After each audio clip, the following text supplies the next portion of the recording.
నిర్ణయాలన్నీ కూడా ఎమ్మెల్యే భర్త గారు మాత్రమే తీసుకుంటారు, ఎమ్మెల్యే పేరుకు మాత్రమే అనేసి మీ మీద వచ్చేసి చాలా వరకు ఆరోపణలు ఉన్నాయి. దీంట్లో వాస్తవాలు ఏంటి? అంత భర్త చేసిందంటే నేనేం పని చేయలేదని నన్ను అవమానించినట్టుగా అనిపిస్తుంది. అంటే ఒక బావిలో కప్పలాగా మసిలిన వ్యక్తి ఒకేసారి గడప దాటి బయటికి వచ్చి ఏదో బయట ప్రసంగాలు ఇవ్వాలి, మైక్ పట్టుకోవాలి, వేదిక ఎక్కాలంటే కొంత జంకుతారు, స్టార్టింగ్లో జంకుతారు. యాదాద్రి అభివృద్ధిలో అక్కడ ఉన్నటువంటి రియల్ ఎస్టేట్ భూమి ఉన్న టైంలో మీ పార్టీకి చెందినటువంటి కార్యకర్తలు భూ కబ్జాలు చేశారన్న ఆరోపణలు ఉన్నాయి. దీనిలోని వాస్తవాలు ఏంటి? భూ కబ్జాలు ఏమున్నా ఇప్పుడు కాంగ్రెస్ గవర్నమెంట్ ఉంది, ఎవరైనా ఎంక్వైరీ చేయించవచ్చు. ఎవరు భూ కబ్జాలు చేసినా ఎంక్వైరీ చేసి.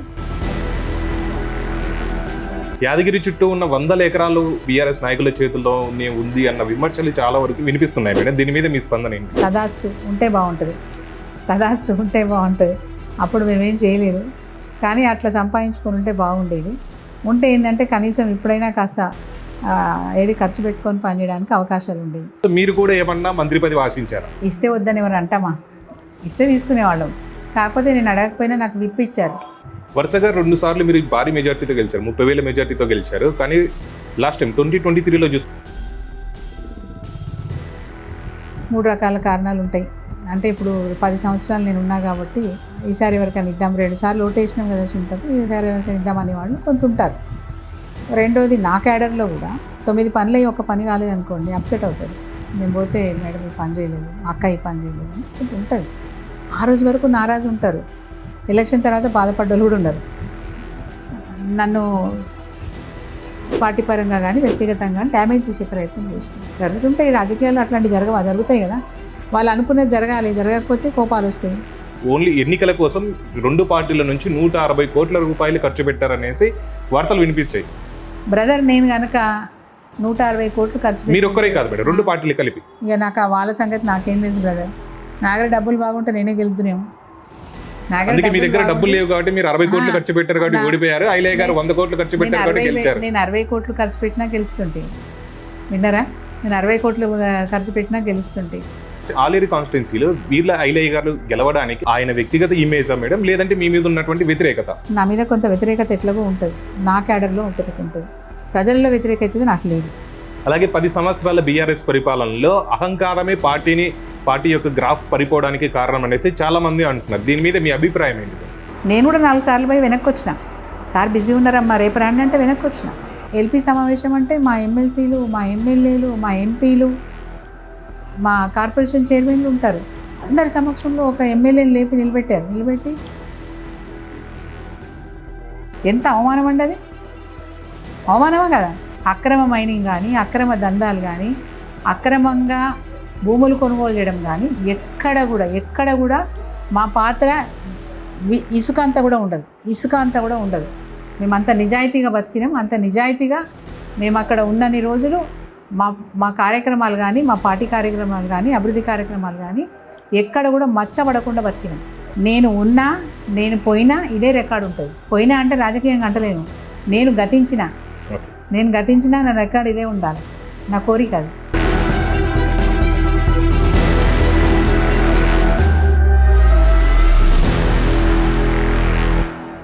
హాయ్, హలో, నమస్తే, వెల్కమ్ టు ఆర్బీసీ న్యూస్. ఇవాళ వచ్చేసి మనకు ఆలేరు కాన్స్టిట్యున్సీకి సంబంధించినటువంటి ఎక్స్ ఎమ్మెల్యే అయినటువంటి సునీత మహేందర్ రెడ్డి గారు మనతో ఉన్నారు. నమస్తే మేడం. నమస్తే.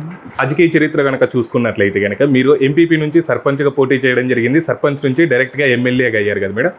2014లో అసలు సర్పంచ్ నుంచి డైరెక్ట్గా ఎమ్మెల్యేగా టికెట్ రావడానికి గల కారణాలు ఏంటి మేడం? 2001 నుంచి కూడా పార్టీలో సిన్సియర్గా పనిచేసినాం. కేసీఆర్ గారు అడుగుజాడలో నడిచినాం. కేసీఆర్ గారు ఉద్యమ రూపంలో ఎలాంటి కార్యక్రమాలు ఇచ్చినా వాటిని విజయవంతం చేయడానికి ప్రయత్నం చేసినాం. అది కేవలం ఒక ఆలేరు నియోజకవర్గమే కాదు, రాష్ట్ర వ్యాప్తంగా కూడా ఎక్కడ ఎలాంటి కార్యక్రమం తీసుకున్నా ఆ కార్యక్రమానికి సంబంధించిన బాధ్యతలు అప్పచెప్పినప్పుడు, అది మహబూబ్నగర్ జిల్లా కావచ్చు, ఆదిలాబాద్ జిల్లా కావచ్చు, కరీంనగర్ కావచ్చు, మొత్తం రాష్ట్రం మొత్తంలో ఏ జిల్లాలో మాకు ఏది బాధ్యతలు అప్పచెప్తే ఆ బాధ్యతలను అక్కడికి వెళ్ళి అక్కడ ఉండి నిర్వర్తించినాం. కాబట్టి మరి ఉద్యమ కాలంలో ఎంతమందిని మనం కలుపుకోబోతే అంత మంచిది. అట్లాంటి సందర్భాల్లో కేసీఆర్ గారు అడుగుజాడలో నడిచినాం కాబట్టి కేసీఆర్ గారు కూడా మాకు అవకాశం ఇవ్వాలనే ఉద్దేశంతో వారు అవకాశం ఇచ్చినారు. జెడ్పీటీసీగా మీరు ఇండిపెండెంట్గా పోటీ చేసి కేవలం 46 ఓట్ల తేడాతో మాత్రమే ఓడిపోయారు కదా మేడం. దానికి గల కారణాలు ఏంటి మేడం? పార్టీ సింబల్ అనేది కొంత తప్పకుండా పనిచేస్తుంది. సో ఇండిపెండెంట్గా నేను పోటీ చేసినప్పటికీ నేనేం డిసప్పాయింట్ అవ్వలేదు. ఎందుకంటే ప్రజలు అంటే నా సర్వీస్ నచ్చారు. ఎంపీపీగా నేను 5 ఏళ్ళు చేసిన నా సర్వీస్ నచ్చారు, 12,000 మంది నాకు అండగా ఉన్నారు అంటే అది నాకు గొప్ప విషయమే. ఒక ఇండిపెండెంట్గా 12,000 మందిని నేను వాళ్ళ మనసుని మెప్పించినాను అంటే అది నాకైతే గెలుపుతో సమానం. 43 ఓట్లు నాకు క్రాస్ అయి ఉంటే తప్పకుండా నేనే జెడ్పీటీసీ అయ్యేదాన్ని. బట్ 43 ఓట్లు తక్కువ వచ్చినంత మాత్రం నేనేం దిగులు పడలేదు. పబ్లిక్ నాతో ఉన్నారనే విశ్వాసం నాకు వచ్చింది. ఒక మధ్యతరగతి కుటుంబం నుంచి డైరెక్ట్గా వచ్చేసి ఎమ్మెల్యేగా అండ్ ఆల్సో వచ్చేసి పార్టీ ఇన్ఛార్జ్గా కూడా పనిచేశారు. ఆలేరు నియోజకవర్గానికి పార్టీ ఇన్ఛార్జ్గా పనిచేస్తున్నాను. ఎంపీపీగా ఎన్నికైన తర్వాత ఇంతకుముందు చెప్పినట్టు రాష్ట్రంలో ఎక్కడ ఏ కార్యక్రమం తీసుకున్నా కేసీఆర్ గారు బాధ్యతలు అప్పుడే వెళ్ళి వచ్చేవాళ్ళు.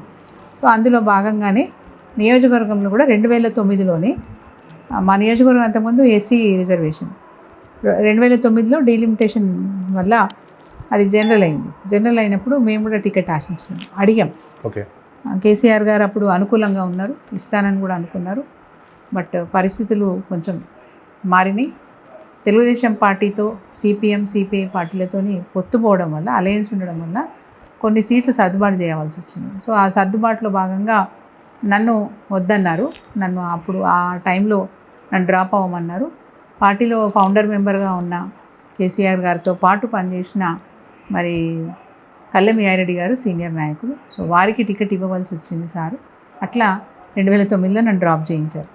నేను నామినేషన్ వేసిన తర్వాత కూడా పిలిచి మాట్లాడారు, నీకు వయసు ఉంది, నేను చూసుకుంటాను, నీ భవిష్యత్తు నేను చూసుకుంటాను అమ్మా సునీత, మీరు ఊరుకోండి, డ్రాప్ అవ్వండి అన్నారు. నేను డ్రాప్ అయ్యాను. అంతే, ఫస్ట్ వారే అవకాశం ఇస్తా అన్నారు కాబట్టి నేను నామినేషన్ వేసిన. తర్వాత ఊరుకోమన్నారు, ఊరుకున్నాను నేను.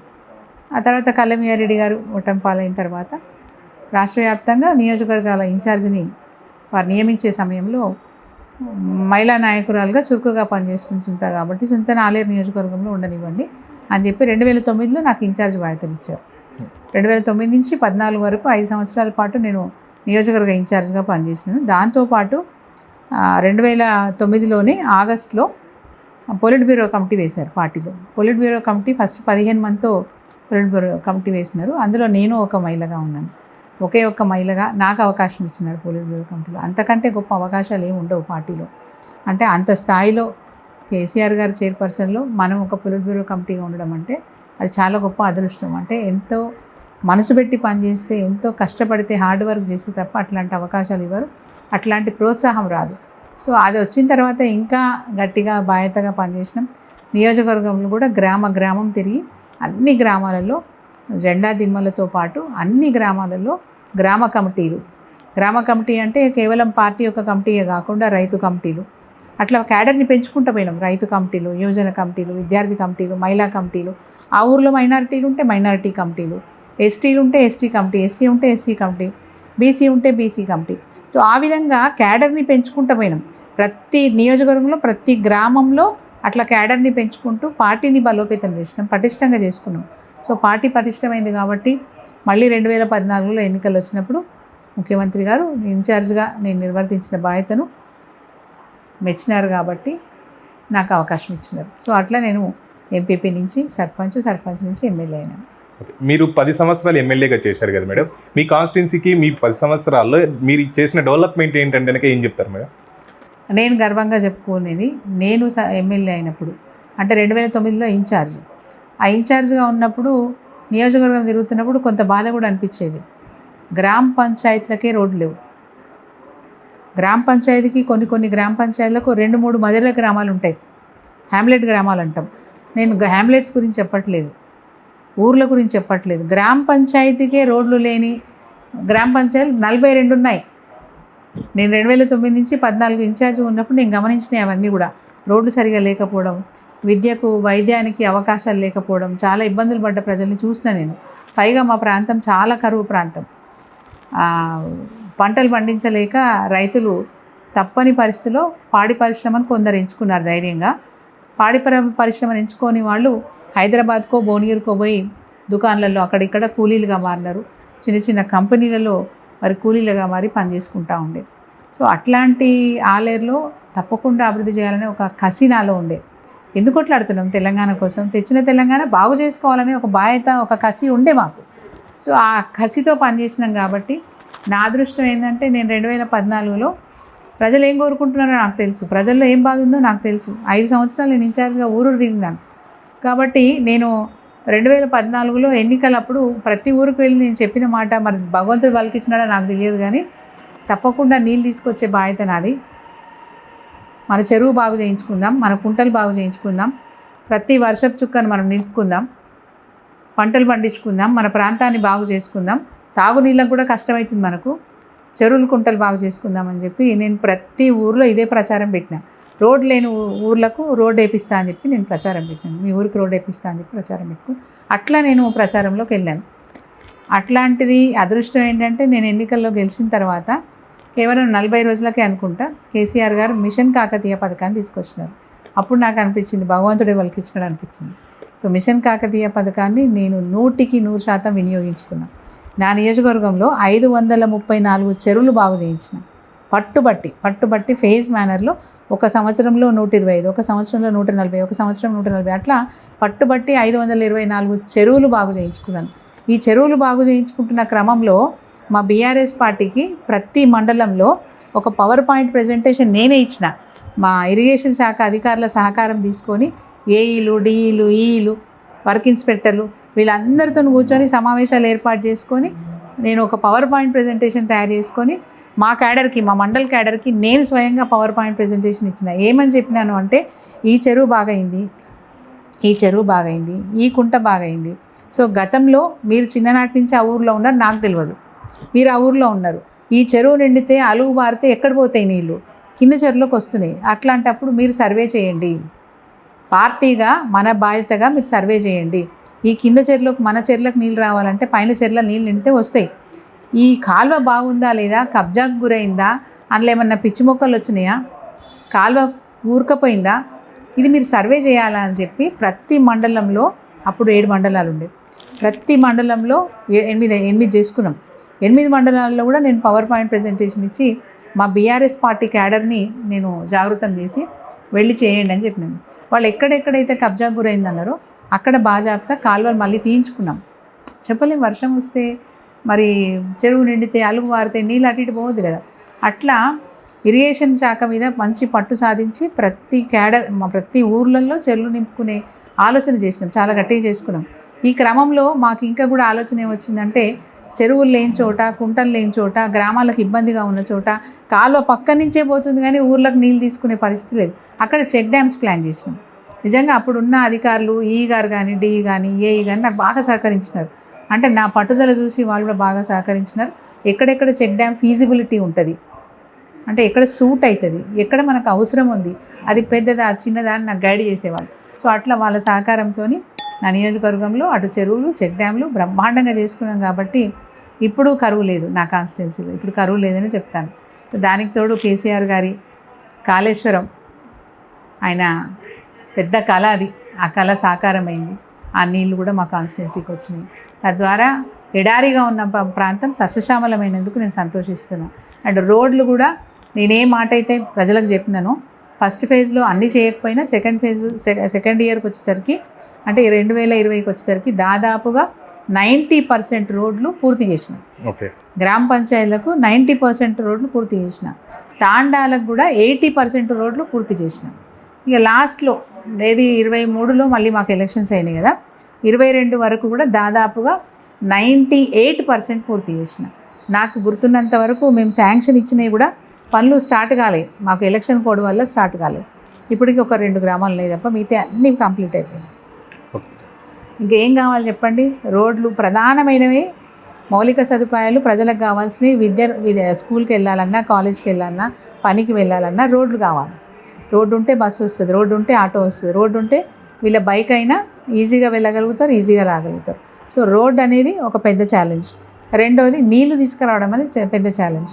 అన్ని విధాలా కేసీఆర్ గారు నాకు సహకరించినారు.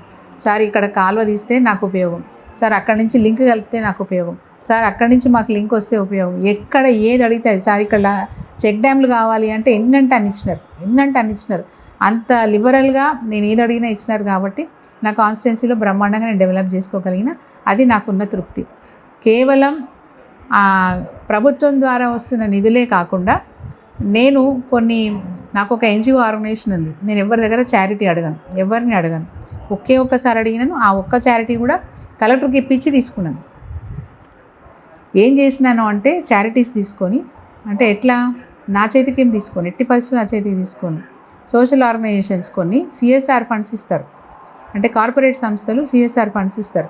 కార్పొరేట్ సంస్థల సిఎస్ఆర్ ఫండ్స్ తీసుకొచ్చి అదనంగా ప్రభుత్వం నుంచి వచ్చే నిధులు కాకుండా ఇంకా అదనంగా కూడా నేను పనులు చేయించినాను. ఫర్ ఎగ్జాంపుల్ మూటకొండూరు, అది ఏంటంటే చాలా దూరం ఉంటుంది, వైద్యం అందుకోవాలంటే కొంచెం దూరంగా ఉంటుంది. అక్కడ పిహెచ్సి ఉంది. ప్రైమరీ హెల్త్ సెంటర్లో 6 పడకలే ఉంటాయి, ఒక డాక్టరే ఉంటాడు. పొద్దున 9 గంటలకు వచ్చి 4 గంటలకు వెళ్ళిపోతారు. ఎమర్జెన్సీస్ ఉంటే చాలా ప్రాబ్లం. చుట్టూ రైతులే ఉంటారు, చుట్టూ గ్రామాలంతా రైతులే. ఎటు పోవాలన్నా వాళ్ళు 20 కిలోమీటర్లు ప్రయాణం చేయాలి. కొన్ని చోట్ల 14 కిలోమీటర్లు ప్రయత్నం చేయాలి, అంటే హైవేకి రావాలంటే. హైవే నుంచి మళ్ళీ పెద్ద హాస్పిటల్కి పోవాలంటే ఇబ్బంది కదా.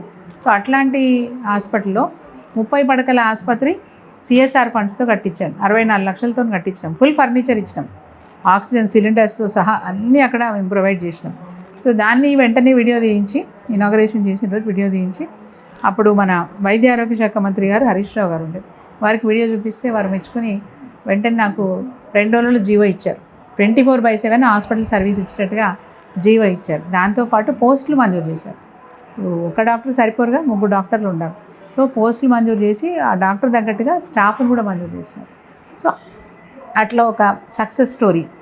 దాని తర్వాత మూటకొండూరు మండలం కొత్తగా ఏర్పాటు చేయడమే కాకుండా దాదాపు గ్రామ పంచాయతీ, కొత్తగా ఏర్పడ్డ గ్రామ పంచాయతీలు అన్నిటికీ కూడా గ్రామ పంచాయతీ భవనాలు శాంక్షన్ చేసుకున్నాం. అట్లీస్ట్ ఎన్నిక కాబడ్డ సర్పంచ్ చెట్టు కింద కూర్చోకుండా ఒక భవనంలో కూర్చొని ఎవరైనా వస్తే మాట్లాడడానికి అవకాశం కల్పించే విధంగా అట్లాంటి మౌలిక సదుపాయాలు కూడా చేసుకున్నాం. సో ఇది అదని ఏం లేదు. సిఎస్ఆర్ ఫండ్స్ కింద మహిళా ప్రాంగణం ఇంకా జరుగుతుంది మన దగ్గర, మహిళల కోసం ట్రైనింగ్ సెంటర్స్. అట్లాగే ఆలేరులో కూడా నేను ఎంపీపీ ఉన్నప్పటి నుంచి కూడా స్కిల్ డెవలప్మెంట్ యాక్టివిటీస్ చేసేదాన్ని రెగ్యులర్గా. అంటే మన జర్దోజీ శిక్షణ కార్యక్రమాలు, గార్మెంట్ మేకింగ్ శిక్షణ కార్యక్రమాలు. మా దగ్గర తాటి చెట్లు ఎక్కువ, ఆ తాటి ఆకులతోని డెకరేటివ్ ఐటమ్స్ తయారు చేసే శిక్షణ కార్యక్రమాలు, అట్లా అనేకం జూట్ బ్యాగ్స్ తయారు చేసే కార్యక్రమం అనేకం చేసినాం. దాంతోపాటు మెడికల్ క్యాంప్స్ పెట్టినాం, తరచుగా మెడికల్ క్యాంప్స్ పెట్టేవాళ్ళం. దాంతోపాటు స్పోర్ట్స్ మీట్ పెట్టేవాళ్ళం. సో అట్లా పబ్లిక్లో కొంత, అంటే నేను నమ్మే సిద్ధాంతం పబ్లిక్ బిజీగా ఉంటే లా అండ్ ఆర్డర్ పీస్ఫుల్ ఉంటుంది. నా సిద్ధాంతం అది. పబ్లిక్ బిజీగా ఉండాలి, చేతి నిండా పని ఉండాలి. చేతి నిండా పని ఉండాలంటే ఏదో ఒకటి నేర్పియాలి.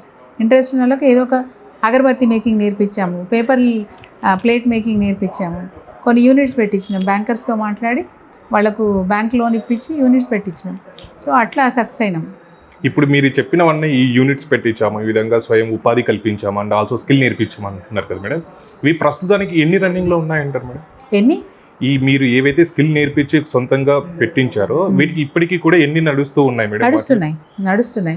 పేపర్ ప్లేట్ మేకింగ్ నడుస్తూ ఉంది, కొందరికి ఫ్లోర్ మిల్ పెట్టించినాము, ఉపాధి అది నడుస్తూ ఉంది. తర్వాత అగరబత్తి మేకింగ్ నడుస్తుంది, paper pencil making, paper pen making నడుస్తుంది. ఇప్పుడు కూడా నడుస్తున్నాయి పరిశ్రమలు. యాదాద్రి డెవలప్మెంట్లో స్థానిక ఎమ్మెల్యేగా మీ పాత్ర ఏంటి? గౌరవ ముఖ్యమంత్రి గారు కేసీఆర్ గారి కళ, స్వామివారి దేవాలయం గొప్పగా కట్టియాలి, చరిత్రలో నిలిచిపోవాలనేది వారి కళ సాకారం చేయడానికి నా వంతు ప్రయత్నం చేసిన అని చెప్తా. ఇది నా కాంట్రిబ్యూషన్, అది నా కాంట్రిబ్యూషన్ అని చెప్పను. అంత పెద్ద నిర్మాణంలో నాది నూలు పోగంత సాయం, అంతవరకే. ముఖ్యమంత్రి గారు ఆ రోజు కేసీఆర్ గారు మనకి ఏ పని అప్పచెప్తే ఆ పని చేసినాం. ఓకే. ఇప్పుడు అక్కడ చూసుకున్నట్లయితే కనుక యాదగిరిగుట్టలో అక్కడ డెవలప్మెంట్లో చేసినప్పుడు అక్కడ ఉన్నటువంటి స్థానికమైనటువంటి వ్యాపారులు, చిరు వ్యాపారులు, రోడ్ సైడ్ ఉన్నటువంటి వాళ్ళు చాలా వరకు నష్టపోయారనేసి చాలా ఆరోపణలు వచ్చాయి. సో అక్కడున్న ఎమ్మెల్యేగా మీరు వారికి చేసిన సహాయం? నష్టం జరుగుతుంది అన్నప్పుడు మన బాధ్యత వాళ్ళ నష్టం పోకుండా చూడడమే. సో వారందరినీ కూడగట్టి వారికి ధైర్యం చెప్పి కేసీఆర్ గారి దగ్గరికి విషయాన్ని తీసుకెళ్ళి, మళ్ళీ వారు రోడ్డున పడతారు సార్, మనం ఎంత డెవలప్ చేసినా కానీ వాళ్ళు ఆగమైపోతున్నారు, పిల్లలకు చదువు రాకపోయినా కానీ సర్లే నా కొడుకు చదువుకోకపోయినా నా తర్వాత దుకాణంలో కూర్చుంటాడు, వాడు బతికేస్తాడని ఒక ధైర్యం ఉండే సార్.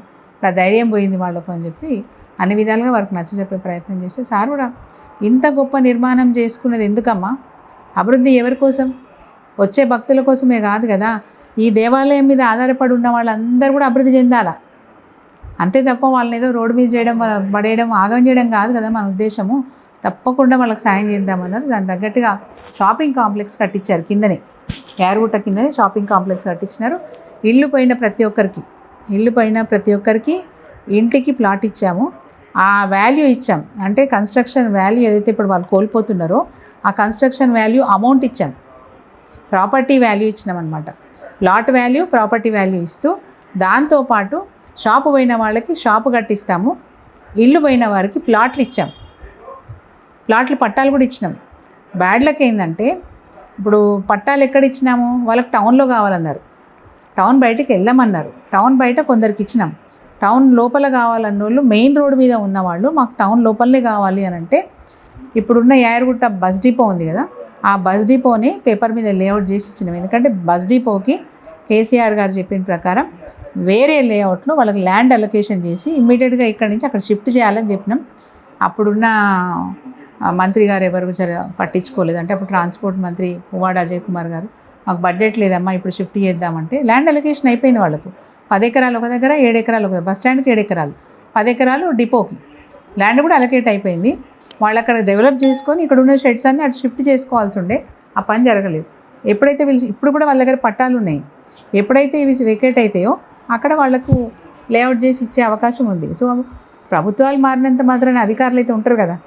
సునీత లేకపోతే వీళ్ళే ఉన్నారు, కేసీఆర్ లేకపోతే రేవంత్ రెడ్డి ఉన్నారు. బాధ్యత ఏంది, ఒక గవర్నమెంట్ ఒకరికి లబ్ధి చేకూర్చింది, ఒక పట్టా ఇచ్చింది అంటే ఆ పట్టా వాళ్ళ చేతిలోకి వచ్చేదాకా ప్రయత్నం చేయాలి. ఇప్పుడు అలాగే వీటితో పాటు నేను పర్సనల్గా కూడా చూసింది ఏంటంటే కనుక 2019 to 20 టైం ఎప్పుడైతే యాదగిరి టెంపుల్ డెవలప్ అయింది అక్కడ ఉన్నటువంటి ఆటో వాళ్ళు ఆల్మోస్ట్ 1 year వరకు అక్కడ ధర్నా చేయడం జరిగింది. ఆ సమస్య మీద మీరు తీసుకున్న నిర్ణయం ఏంటి? ఆటో వాళ్ళు గతంలో 300 మంది ఉంటారు ఆటో కార్మికులు. వాళ్ళంతా కూడా కింద నుంచి భక్తుల్ని బస్ స్టాండ్ నుంచి భక్తుల్ని ఎక్కించుకొని పైకి తీసుకెళ్తారు. దర్శనం అయిన తర్వాత మళ్ళీ కిందికి తీసుకొస్తూ ఉంటారు. మా ఆటో కార్మికులు అయితే జాతి రత్నాలని చెప్పాలి నిజంగా. అంటే అంత గొప్ప వాళ్ళు. ఎవరైనా పర్స్ మర్చిపోయినా, డబ్బులు బంగారం దొరికినా కానీ మళ్ళీ ఆ ప్యాసింజర్కి అందజేసాక నిద్రపోరు మా వాళ్ళు.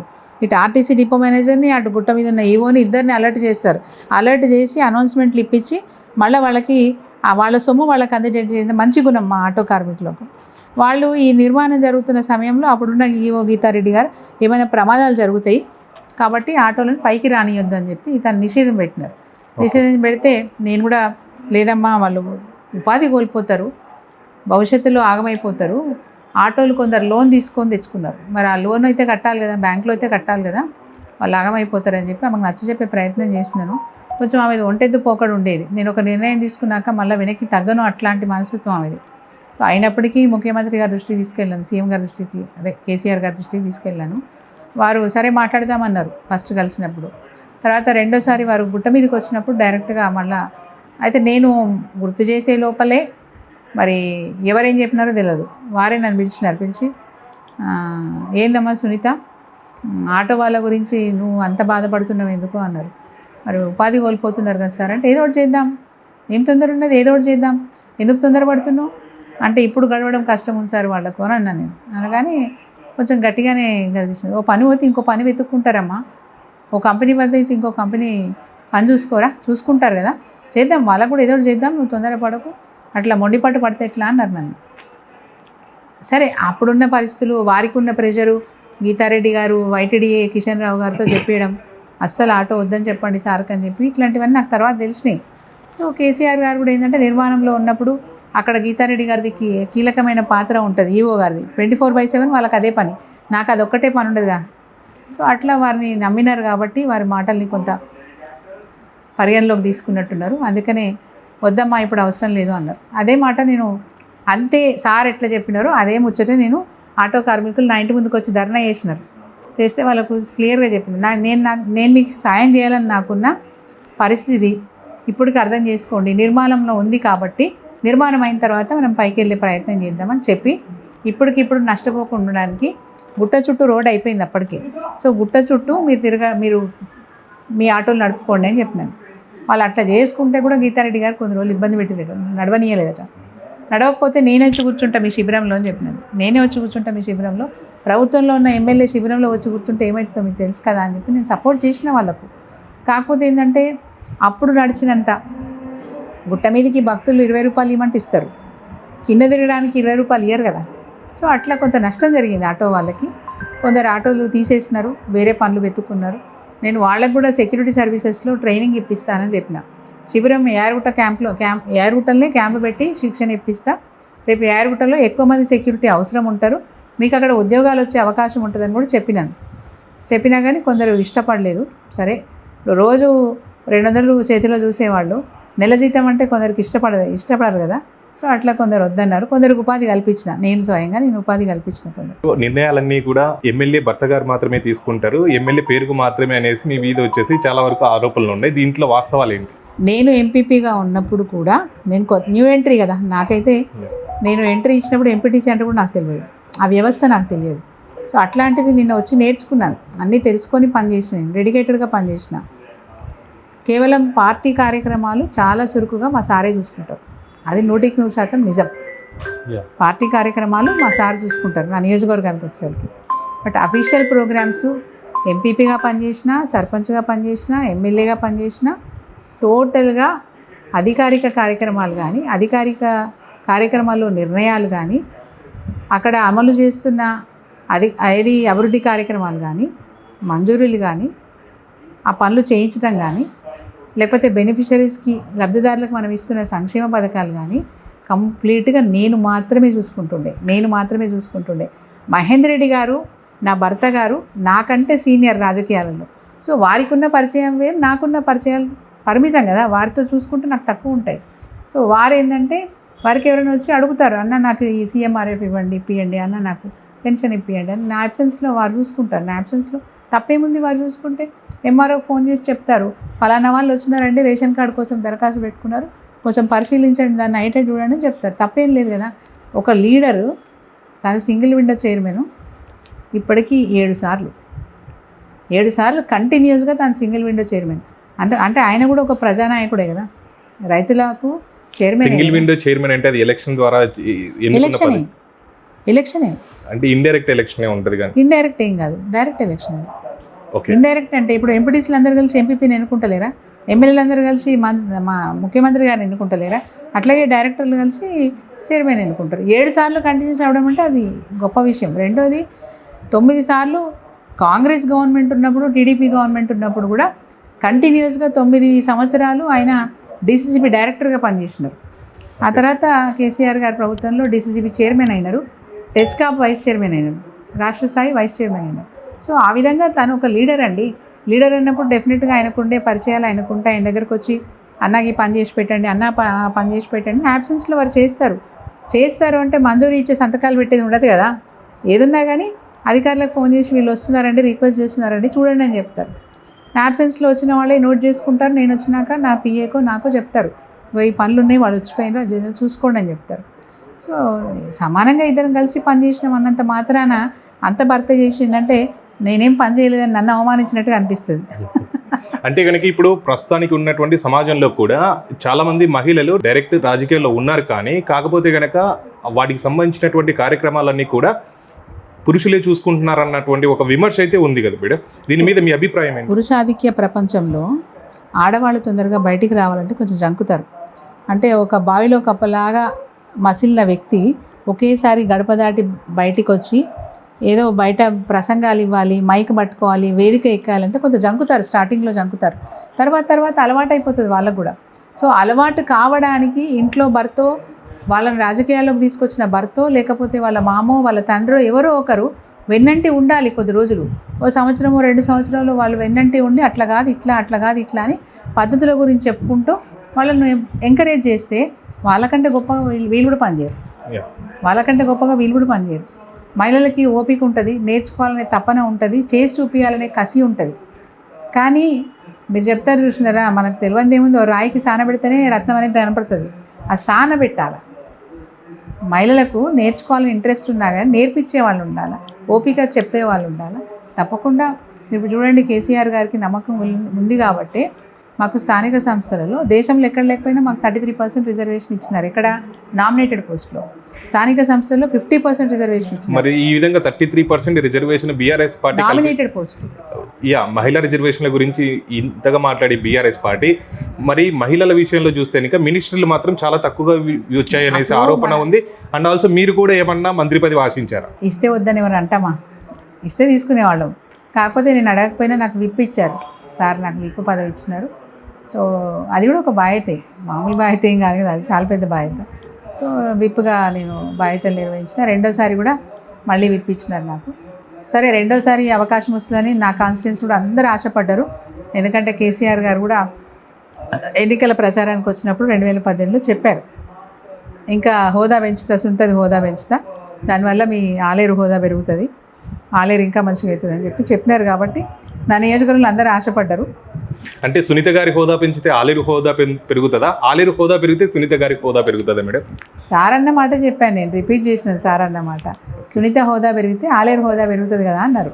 యాదాద్రి అభివృద్ధిలో అక్కడ ఉన్నటువంటి రియల్ ఎస్టేట్ భూమి ఉన్న టైంలో మీ పార్టీకి చెందినటువంటి కార్యకర్తలు చాలా వరకు కూడా అక్కడ భూ కబ్జాలు చేశారన్న ఆరోపణలు ఉన్నాయి. దీనిలోని వాస్తవాలు ఏంటి? భూ కబ్జాలు ఏమున్నా ఇప్పుడు కాంగ్రెస్ గవర్నమెంట్ ఉంది, ఎవరైనా ఎంక్వైరీ చేయించవచ్చు. ఎవరు భూ కబ్జాలు చేసినా ఎంక్వైరీ చేసి తగిన చర్యలు తీసుకోవాలి, 100% తీసుకోవాలి. ఓకే, భూ కబ్జాలు చేసే ఇది లేదు. రెండోది ఏంటంటే కేసీఆర్ గారి పుణ్యమని వారి గవర్నమెంట్ వచ్చిన తర్వాత అంచెలంచెలుగా రియల్ ఎస్టేట్ వ్యాపారం విపరీతంగా పెరిగింది. ఏమి పని లేని వాళ్ళు కూడా ఒక ప్లాట్ అమ్మితే 20,000 వస్తాయి, 50,000 వస్తాయనే ఆశ. అంటే ఉపాధి అవకాశాలు కూడా విపరీతంగా పెరిగినాయి. జాబ్ లేని వాళ్ళు కూడా, వ్యాపారాలు లేని వాళ్ళు కూడా ఇట్లాంటి ఏది ఏజెంట్గా పనిచేసి 4 రూపాయలు సంపాదించుకునే సందర్భాలు ఉన్నాయి. సో అప్పుడు ఉపాధి అవకాశాలు మెండుగా ఉండే, డబ్బులు కూడా బాగా రొటేట్ అయినాయి. ఒక చేతి నుంచి ఒక చేతికి, ఒక చేతి నుంచి ఒక చేతికి మారినప్పుడు ఏం జరుగుతుంది, చిరు వ్యాపారాలు కూడా బ్రహ్మాండంగా ఉంటాయి. అంటే ఫ్లాట్ చూడడానికి వచ్చినాడు ఉట్టిగా పోడుగా చాయ్ తాగిపోతాడు. ఈ ఏజెంట్ కూడా వీళ్ళతో కొనిపించాలనుకున్నవాడు, వాడుకో 2 రూపాయలు రావాలనుకున్నవారు ఏం చేస్తారు, వాళ్ళు తీసుకెళ్ళి హోటల్లో కూర్చోబెట్టి భోజనాలు చేయడమో టిఫిన్ చేయడమో చేస్తూ ఉంటారు. సో అట్లా చిరు వ్యాపారాలు కూడా పెరుగుతాయి అక్కడ. తద్వారా కాన్స్టిట్యున్సీలో చిన్న పెద్ద పార్టీలకు అతీతంగా, అప్పుడు కాంగ్రెస్ పార్టీ కావచ్చు, ఇంకో పార్టీ కావచ్చు, అందరూ రియల్ ఎస్టేట్ వ్యాపారం చేసినారు. మ్యాక్సిమం ఒక బీఆర్ఎస్ పార్టీ వాళ్ళే రియల్ ఎస్టేట్ చేసినారు అనేది అబద్ధం, అవాస్తవం. అందరూ ఎవరికి తెలివి ఉంటే వాళ్ళు రియల్ ఎస్టేట్ బిజినెస్ చేసుకున్నారు. ఇది రాష్ట్ర వ్యాప్తంగా జరిగిందండి. యారుగుట్టలో ఏంటంటే విపరీతంగా పెరిగినాయి. యారుగుట్ట పుణ్యక్షేత్రం అంటే దేవాలయాన్ని సార్ గొప్పగా అభివృద్ధి చేస్తున్న కొద్దీ చుట్టుపక్కల ఉన్న రియల్ ఎస్టేట్ వ్యాపారస్తులు విపరీతంగా ధరలు పెంచేసినారు. సారు వచ్చి వెళ్ళినప్పుడల్లా ధర పెరిగేది. యాదగిరి చుట్టూ ఉన్న 100 ఎకరాలు బీఆర్ఎస్ కార్యకర్తల చేతుల్లోనే ఉంది, బీఆర్ఎస్ నాయకుల చేతుల్లోనే ఉంది అన్న విమర్శలు చాలా వరకు వినిపిస్తున్నాయి మేడం. దీని మీద మీ స్పందన ఏంటి? తదాస్తు ఉంటే బాగుంటుంది. అప్పుడు మేమేం చేయలేదు, కానీ అట్లా సంపాదించుకొని ఉంటే బాగుండేది. ఉంటే ఏంటంటే కనీసం ఇప్పుడైనా కాస్త ఏది ఖర్చు పెట్టుకొని పనిచేయడానికి అవకాశాలు ఉండేవి. కానీ ఎవరి వ్యాపారం వాళ్ళు చేసుకున్నది తప్ప కబ్జాలు అనేది తప్పు. కొనేవాళ్ళు కొంటారు, అమ్మేవాళ్ళు అమ్ముతారు. అమ్మేవాళ్ళు ఉంటేనే కొనేవాళ్ళు ఉంటారు. అమ్మేవాళ్ళు లేకపోతే ఎట్లా కొనం కదా. కబ్జాలు ఉంటే ఎవరు ఊరుకుంటారండి? ధరలు అంతా పెరిగిపోయిన తర్వాత ఇంటి గోడ ఒక్క అడుగు పక్క జరిగితేనే పంచాలు అవుతాయి. ప్రభుత్వ భూముల్ని కొల్లగొట్టారన్న ఆరోపణలు ఎక్కువగా ఉన్నాయి మేడం. ప్రభుత్వ భూములు కొల్లగొట్టే పరిస్థితి ఎక్కడ లేదు, మా కాన్స్టిట్యున్సీలో ఎక్కడ లేదు. సరే ఎవరైనా మాకు తెలియని వాళ్ళు, నా దృష్టికి రానివని ఉంటే ఉండొచ్చు. నేను ఏదో ఖరాఖండిగా నేను ఏదో చూసినట్టు చెప్పలేను, ఎక్కడో ఎవరో చేసి ఉండొచ్చు. కానీ ఆ మాట బీఆర్ఎస్ పార్టీకి వర్తించదు అంటున్నా. చేస్తే అందరూ చేసి ఉండొచ్చు, ఒక పార్టీ అని కాదు, ఎవరైనా చేసి ఉండొచ్చు. యాదగిరిగుట్టకు మాత్రమే డెవలప్మెంట్ చేశారు ఆలేరు కాన్స్టిట్యున్సీలో, మిగిలిన ఏ టెంపుల్ని కూడా పట్టించుకోలేదు. అక్కడ ఉన్నటువంటి సోమేశ్వర టెంపుల్ కానీ, అండ్ ఆల్సో వచ్చేసి అక్కడ ఉన్న కోటిలింగాల టెంపుల్, ఇవన్నీ కూడా డెవలప్మెంట్ చేయలేదు. ఓన్లీ యాదగిరిగుట్ట మాత్రమే చేశారు. సోమేశ్వర ఆలయము కోటిలింగాల గుడి వేరు కాదు, రెండు ఒకటే టెంపుల్. దానికి 6 కోట్ల రూపాయలు మంజూరు చేసినారు. జైన్ టెంపుల్ కూడా చేయలేదు. జైన్ టెంపుల్ ప్రైవేట్, అది ప్రైవేట్ టెంపుల్, మన టెంపుల్ కాదు, గవర్నమెంట్కి సంబంధం లేదు. అది ప్రైవేట్ ట్రస్ట్ వాళ్ళు నడుపుకుంటున్నారు, మనకేం సంబంధం లేదు. కాకపోతే మన సోమేశ్వరాలయానికి కేసీఆర్ గారు మ్యూజియం ఏర్పాటు చేయండి అని చెప్పి 6 కోట్లు ఇచ్చినారు. అదే దేవాలయం అభివృద్ధి కోసం ఎస్టిమేషన్ సబ్మిట్ చేయండి, దాన్ని కూడా గొప్పగా చేద్దామని ఆలోచన ఉంది సార్కి. అండ్ మిగతా దేవాలయాలు అన్నారు మీరు. సో నా నియోజకవర్గంలో నేను CGF కింద కామన్ గుడ్ ఫండ్ అని ఉంటుంది దేవాలయ అభివృద్ధికి. నా నియోజకవర్గం దాదాపు 40 దేవాలయాలకు నేను ఫండ్ ఇప్పించాను. 40 దేవాలయాలకు, ఒక దేవాలయానికి 60 లక్షలు, ఒక దేవాలయానికి 1 కోటి రూపాయలు, ఒక దేవాలయానికి 50 లక్షలు, 40 లక్షలు, అట్లా నేను దాదాపుగా 40 పైసలకు దేవాలయాలకు ఫండ్ ఇచ్చాను. అంటే చిన్న టెంపుల్స్ కట్టుకుంటాము, దుర్గమ్మ టెంపుల్ అట్లాంటివి ఉంటే ఒక్కొక్క టెంపుల్కి 10 లక్షలు మంజూరు చేయించాము. అట్లే ఎక్కడ అవసరం ఉంటే అక్కడ దాన్ని బట్టి చేశాం. మీ ఉమ్మడి జిల్లా అయినటువంటి నల్గొండలో ఛాయా సోమేశ్వర ఆలయం టెంపుల్ అనేసి ఉంది మేడం. మేము నిన్న కూడా అక్కడికి వెళ్ళడం జరిగింది. కాకపోతే కనుక అక్కడ డెవలప్మెంట్ చూస్తే కనుక అక్కడ చాలా చరిత్రతో కూడుకున్నటువంటి టెంపుల్, కానీ ఆ టెంపుల్ మాత్రం డెవలప్మెంట్ చేయలేకపోయారు. దీని గురించి ఏమన్నా మీరు ఏమైనా మాట్లాడగలరా? అది కేసీఆర్ గారి దృష్టిలో పడితే ఏ దేవాలయం అయినా చేయాలనే తపన వరకు ఉండేది. బట్ ప్రయారిటీ లక్ష్మీనరసింహస్వామి దేవాలయానికి ఇచ్చినారు ప్రయారిటీ. అంటే ఆయన చిన్నప్పటి నుంచి వచ్చిపోయే దేవాలయం ఇంకా బాగుండాలన్న ఉద్దేశంతో తెలంగాణలో కొంగు బంగారం చేసే స్వామి లక్ష్మీనరసింహస్వామి అని వారికి నమ్మకం. ఆ నమ్మకంతో చేశారు. వెమ్లవాడకు కూడా ఫండ్స్ ఇచ్చారు, భద్రాచలంకి ఫండ్స్ ఇచ్చారు, అట్లాగే మన ధర్మపురికి ఫండ్స్ ఇచ్చారు, కాళేశ్వరం దేవాలయానికి కూడా ఫండ్స్ ఇచ్చారు. కానీ తనే స్వయంగా వచ్చి మనసు పెట్టి ఆ రీడిజైనింగ్ అంటే దేవాలయం ఎట్లా ఉండాలి, ఎట్లా చేయించాలి అనే విషయం శ్రద్ధ పెట్టి స్వయంగా చూసిన దేవాలయం అంటే యాదాద్రి లక్ష్మీనరసింహస్వామి దేవాలయం. వరుసగా 2 సార్లు మీరు భారీ మెజార్టీతో గెలిచారు, 30,000 మెజార్టీతో గెలిచారు. కానీ లాస్ట్ టైం 2023లో చూస్తే 50,000 మెజార్టీతో ఓడిపోయారు. దీనికి గల కారణం ఏంటి మేడం? 3 రకాల కారణాలు ఉంటాయి. అంటే ఇప్పుడు 10 సంవత్సరాలు నేను ఉన్నా కాబట్టి ఈసారి ఎవరికైనా ఇద్దాం, 2 సార్లు ఓటేసినాం కదా సొంతకు, ఈసారి ఎవరికైనా ఇద్దాం అనేవాళ్ళు కొంత ఉంటారు. రెండోది నా క్యాడర్లో కూడా 9 పనులు అయ్యి 1 పని కాలేదనుకోండి అప్సెట్ అవుతాడు. నేను పోతే మేడం ఈ పని చేయలేదు, అక్క ఈ పని చేయలేదు అని కొంత ఉంటుంది. ఆ రోజు వరకు నారాజు ఉంటారు, ఎలక్షన్ తర్వాత బాధపడ్డలు కూడా ఉన్నారు. రెండోది చాలా పెద్ద కారణం ఏంటంటే రేవంత్ రెడ్డి గారు ఇచ్చిన 6 గ్యారెంటీలు 420 హామీలు మాకు పెద్ద దెబ్బ కొట్టిందని చెప్పాలి. అంటే నా అంచనా కరెక్ట్ కావచ్చు, కరెక్ట్ కాకపోవచ్చు.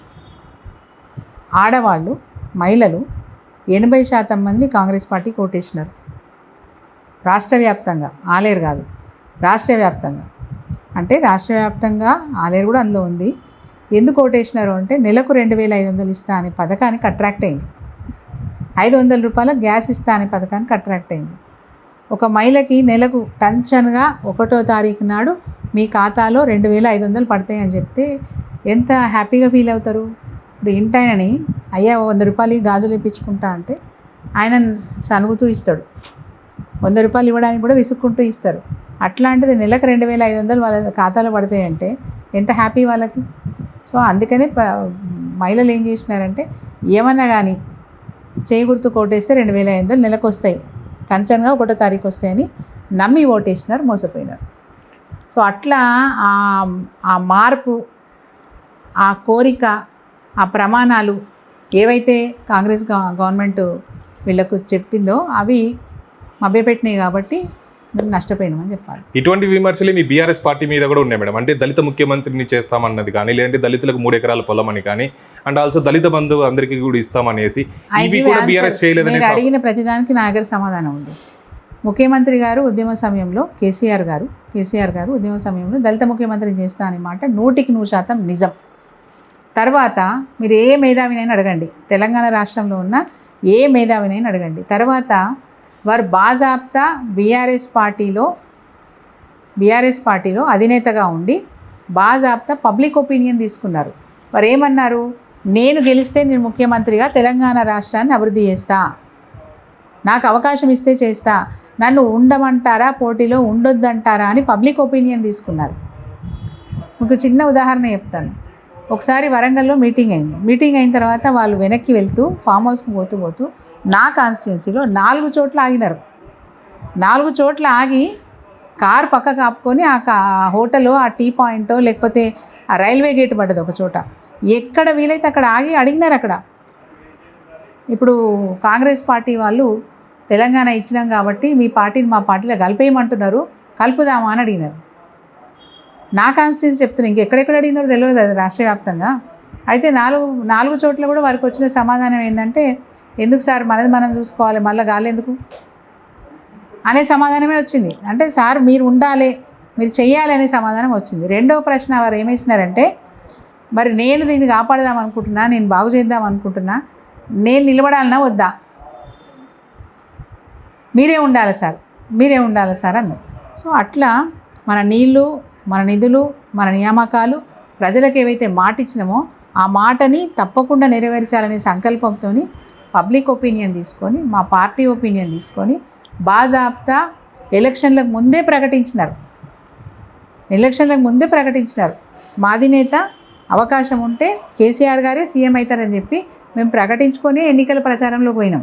అంటే ఎన్నికల ప్రచారంలో పోయినప్పుడు ప్రజలు మాకు ఓటేసినారంటే మా అభిప్రాయాన్ని, మా బీఆర్ఎస్ పార్టీ అభిప్రాయాన్ని, కేసీఆర్ గారిని ముఖ్యమంత్రి చేసే అభిప్రాయాన్ని ప్రజలు ఆమోదించినారనే చెప్తున్నాం. వాస్తవంగా ఉద్యమ సమయంలో దళితుని ముఖ్యమంత్రి చేద్దామనుకునే 100% నిజం. ఆ తర్వాత జరుగుతున్న పరిణామాలు తెలంగాణ రాష్ట్రం రావడానికి ఎన్ని తీర్ల కాంగ్రెస్ పార్టీ అనను ఆంధ్ర నాయకులు ఎన్ని తీర్ల అడ్డుకుందామని ప్రయత్నం చేసినారు. వచ్చినాక కూడా విభజన చట్టంలో ఉన్న విషయాలను కూడా తుంగలో తొక్కి ఎట్లా ఇన్ఫ్లుయెన్స్ చేసినారు కేంద్ర ప్రభుత్వాన్ని అనేది మన కళ్ళకు కనబడ్డది. సో ఇట్లా మళ్ళీ కుట్రలు జరిగితే మళ్ళీ ఆగమైపోతాం. ఇంకో పెద్ద పాయింట్ ఏంటంటే 5 సంవత్సరాల వరకు ఉమ్మడి రాజధానిగా హైదరాబాద్ ఉండాలి అన్నారు. సో ఇక్కడ అల్లర్లు చెలరేగకపోతే, ఇక్కడ కనుక శాంతి లేకపోతే, ఇక్కడ అల్లర్లు కనుక చెలరేగితే, మళ్ళీ ఏదైనా జరిగితే తప్పకుండా మళ్ళీ హైదరాబాద్ని కేంద్రపాలిత ప్రాంతం చేస్తాము, ఉమ్మడి రాజధానిగా కొనసాగిస్తాము అన్నారు. అంటే ఏదో కుట్ర జరిగింది. మీరు ఇంకోటి గమనించండి, ఖమ్మంలో 7 మండలాలు పోయినాయి. ఎట్లా పోతాయి? విభజన చట్టంలో లేదు అది. అందులో సీలేరు విద్యుత్ ప్రాజెక్ట్ ఉంది. సీలేరు విద్యుత్ ప్రాజెక్ట్ని కొట్టేయడానికి చంద్రబాబు నాయుడు ఇన్ఫ్లుయెన్స్ యూజ్ చేసి ఆ 7 మండలాల్ని అటు కలుపుకున్నారు, ఆంధ్రప్రదేశ్లో కలుపుకున్నారు. అంటే ఇప్పుడే ఇన్ని కుట్రలు జరుగుతూ ఉంటే రేపు తెలంగాణ నిజంగా కూడా మనం ప్రభుత్వం ఏర్పాటు చేసే సమయానికి గ్యాప్ ఉంది కదా, ప్రకటించి ఇచ్చి యూటర్న్ తీసుకున్నారు లేదా? శ్రీకృష్ణ కమిటీ ఇన్ని కార్యక్రమాలు జరిగి ఎప్పుడు వచ్చిందండి? 2014లో వచ్చింది. 2009లో ప్రకటిస్తే ఎన్నో అడ్డంకులు, ఎన్నో అవమానాలు, ఎన్నో బాధలు తట్టుకొని తెలంగాణ ఎప్పుడు వచ్చింది? 5 ఏళ్ళకు ప్రకటించినాక 5 ఏళ్ళకి వచ్చింది. తప్పనిసరి పరిస్థితి ఇచ్చినారు. అందరూ సకల జనులు సమ్మె చేస్తే ఇచ్చినారు. రాష్ట్రం అంతా ఒకటైతే ఇచ్చినారు. నై తెలంగాణ అన్నోడు జై తెలంగాణ అంటే ఇచ్చినారు. వాస్తవమా కదా? ఇన్ని కుట్రలు జరిగితే ఇన్ని అడ్డంకులన్నీ అధిగమించి తెలంగాణ రాష్ట్రాన్ని సాధించుకున్నాం. తెచ్చుకున్నాక కూడా మళ్ళీ కుట్రలు చేస్తారు. హైదరాబాద్లో మళ్ళీ అల్లర్లు రేపుతారు.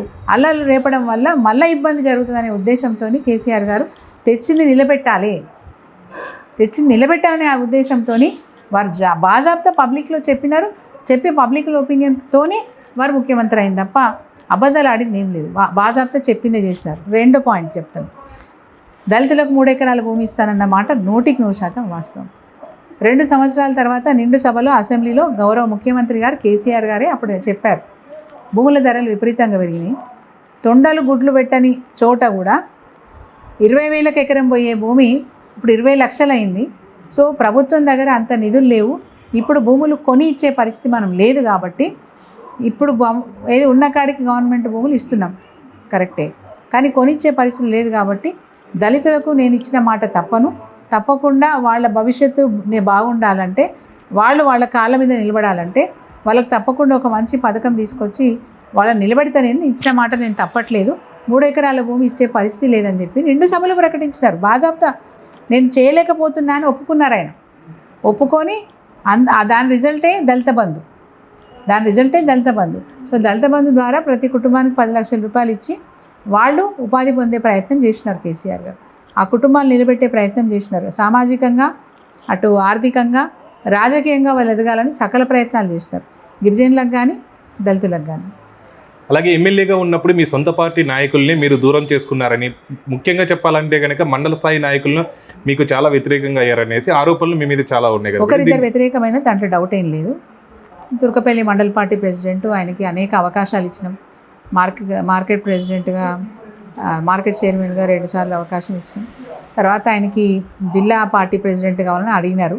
అది నా చేతిలో ఉండే విషయం కాదు, అది కేసీఆర్ గారి దృష్టికి తీసుకెళ్ళి చేయాల్సిన విషయం. అప్పటికి మా జిల్లా మంత్రిగా ఉన్న జగదీష్ రెడ్డి గారు కూడా చెప్పినాం, వారు ఆశపడుతున్నారు యాదాద్రి భువనగిరి జిల్లా పార్టీ ప్రెసిడెంట్ కావాలని ఆశపడుతున్నారు అన్నప్పుడు ఏదైనా కేసీఆర్ గారు చేస్తారు కదా, వారి దృష్టికి తీసుకుపోదామన్నారు.